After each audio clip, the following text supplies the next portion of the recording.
Hi everyone, welcome back to the series of Facing CR. In today's video, we are going to talk about resolving the paradox. Resolve मतलब problem solve करना, और problem solve करने के लिए पहले हमें यह पता होना चाहिए कि प्रॉब्लम है क्या. तो यहां पे भी जब अपन रिजॉल्विंग द पैराडॉक्स की बात कर रहे हैं, first of all let us understand the term what is paradox all about. Paradox होता क्या है? Paradox is a self-contradictory situation, a self-contradictory statement, a self-contradictory argument. जैसे फॉर एग्जाम्पल अगर मैं आपको कहता हूं कि पैराडॉक्स क्या है, by definition a self-contradictory situation is a paradox. एक एग्जाम्पल लेते हैं स्टेटमेंट के through. Nobody wants to go to that restaurant because it is too crowded. The restaurant is too crowded and then you say that nobody wants to go to that restaurant. मतलब already वहां लोग जा चुके हैं, इतने लोग जा चुके हैं, it is crowded and still we say that nobody wants to go to that restaurant. है ना बिल्कुल कॉन्ट्राडिक्टरी. भीड़ है और फिर भी ये कह रहे कि कोई नहीं जाना चाहता. Next example, in order to save money I need to spend it. पैसे को बचाने के लिए मुझे पैसे को खर्च करना पड़ेगा. अगर आप खर्च कर दोगे तो सेव क्या हुआ? एक तरीके से ये समझ में आता है. लेकिन पैराडॉक्स के पीछे हमेशा ये ध्यान रखिएगा, it has always some truth in it. लेकिन एक्सपेक्टेड कोर्स ऑफ आउटकम हमेशा उल्टा होता है यहां पर. तो यहां पर ये कह रहा है in order to save money I need to spend it. Spend इस तरीके से करेंगे कि आगे जाकर के आपकी सेविंग्स का कोई जरिया तैयार हो जाएगा, right? But it is self contradictory. Spend भी करना है और सेव भी करना है, कॉन्ट्राडिक्शन है इसमें. So that is paradox all about. तो अभी तो स्टेटमेंट से मैंने आपको सिर्फ ये समझाया है कि पैराडॉक्स होता क्या है. जब सीआर में अपन इन क्वेश्चंस की बात करते हैं, where we need to resolve a paradox, सबसे पहले आपको क्या समझना है, जो भी स्टेटेड फैक्ट्स हमें गिवन होता है, मतलब प्रीमाइस के बेसिस पर जो भी हम ओपिनियन क्रिएट करने वाले हैं, जो हमारा एक्सपेक्टेड आउटकम होना चाहिए था, एग्जैक्टली उसका उल्टा आउटकम दिया गया होगा. तो सीआर के पॉइंट ऑफ व्यू से जब मैं बोलूंगा कि रिजॉल्व द पैराडॉक्स है, अगर क्वेश्चन है कि you need to resolve the paradox, तो एक्चुअली क्या है, premise seems to suggest one potential conclusion but the actual conclusion is the opposite of the expected result. ये तो हुआ पैराडॉक्स. रिजॉल्व क्या करना है, आपको जो भी पैराडॉक्सिकल सिचुएशन समझ में आ रहा है, दिखाई दे रहा है, अब उसके पीछे का एक्चुअल रीजन क्या है वो हमें आइडेंटिफाई करना होता है थ्रू दी गिवन ऑप्शंस. वो हुआ रिजॉल्विंग दी पैराडॉक्स, राइट? तो सीआर पॉइंट ऑफ व्यू से मैंने क्या बताया, पैराडॉक्स क्या है, स्टेटेड फैक्ट्स के बेसिस पर जो ओपिनियन हमारा एक्सपेक्टेड था, एग्जैक्टली उसका उल्टा एक्चुअली गिवन होगा. ठीक है, एक एग्जांपल समझते हैं, how do we resolve the paradox. So on your screen you can see the argument. The audience for the television reality show Being Human has nearly doubled since the show's airtime was moved to a more popular slot 6 months ago. तो 6 महीने पहले क्या हुआ था, जब से आपके ये जो रियलिटी शो है बीइंग ह्यूमन नाम का, इनका जो ऑडियंस है वो डबल हो चुका था. डबल क्यों हुआ? क्योंकि इनका जो शो का टाइम था, एयर टाइम था, वो एक पॉपुलर स्लॉट में शिफ्ट कर दिया गया था.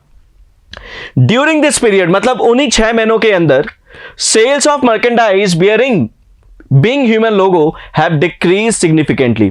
अब देखिए, आइडियली अगर कोई शो पॉपुलर होता है तो हमें यह समझ में आता है कि शो से कनेक्टेड कुछ भी मर्केंडाइज भी सेल हो रहा हो या कुछ भी हो रहा हो, उसका भी उसमें भी इंक्रीज होना चाहिए था.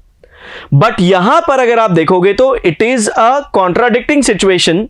क्या है वो सिचुएशन कि शो तो पॉपुलर होता जा रहा है, नंबर ऑफ ऑडियंसेस बढ़ते जा रहे हैं, लेकिन शो से रिलेटेड, शो का जो लोगो है बीइंग ह्यूमन वाला, वो आप मर्केंडाइज यूज कर रहे हो, वो सेल्स में डिक्रीज होता जा रहा है, and that too significantly. The sales have gone down significantly. जबकि हमारा एक्सपेक्टेड आउटकम क्या था, the sales should have gone up but it is not so. तो ये contradictory situation हुआ है. अब आपका क्वेश्चन क्या है, which of the following would best help to resolve the paradox? Resolve the paradox मतलब आपको अब ये बताना है कि सिचुएशन के पीछे का कारण क्या हो सकता है, and we need to be rational enough to choose that cause. Let's see. Number 1, the audience doubled because there was no other show good enough to captivate them. ये अगर ऑप्शन की अगर अपन बात करें तो इस ऑप्शन में सिर्फ और सिर्फ एक ही बात हुई है कि यहां पर नंबर ऑफ ऑडियंसेस डबल क्यों हुए हैं, but it is not giving you any reason why the sales of merchandise dropped, right. So यहां पर इसने पैराडॉक्स रिजॉल्व नहीं किया, ये तो सिर्फ और सिर्फ एक एस्पेक्ट की बता रहा है कि क्यों नंबर ऑफ ऑडियंसेस बढ़ गया है। So first is ruled out, first can not be the correct answer. Second की बात करें, increase popularity of A show decrease the cost of merchandise associated with that show. एक शो पॉपुलर हो रहा है और उस शो से रिलेटेड जो मर्केंडाइज सेल होते हैं उसके कॉस्ट डिक्रीज हो जाते हैं। अगर कॉस्ट डिक्रीज होता तो आपको नहीं लगता कि सेल्स बढ़ जाना चाहिए था? क्योंकि अगर कॉस्ट डिक्रीज हुआ, शो पॉपुलर हो रहा है, तो लोगों का ओरिएंटेशन और बढ़ेगा खरीदने के लिए, because you are liking that show. तो यहां पर तो ये उल्टा कह रहा है बिल्कुल कि कॉस्ट डिक्रीज हो रहा है, जबकि आइडियली कॉस्ट को इंक्रीज होना था। So B is also ruled out. I believe आपको ये समझ में आ रहा है मैं क्या कहना चाह रहा हूं। पैराडॉक्स रिजॉल्व करना है तो हमें यह बताना है कि क्यों बावजूद इसके कि शो पॉपुलर होता जा रहा है लेकिन फिर भी मर्केंडाइज की सेल्स ड्रॉप होते जा रही है।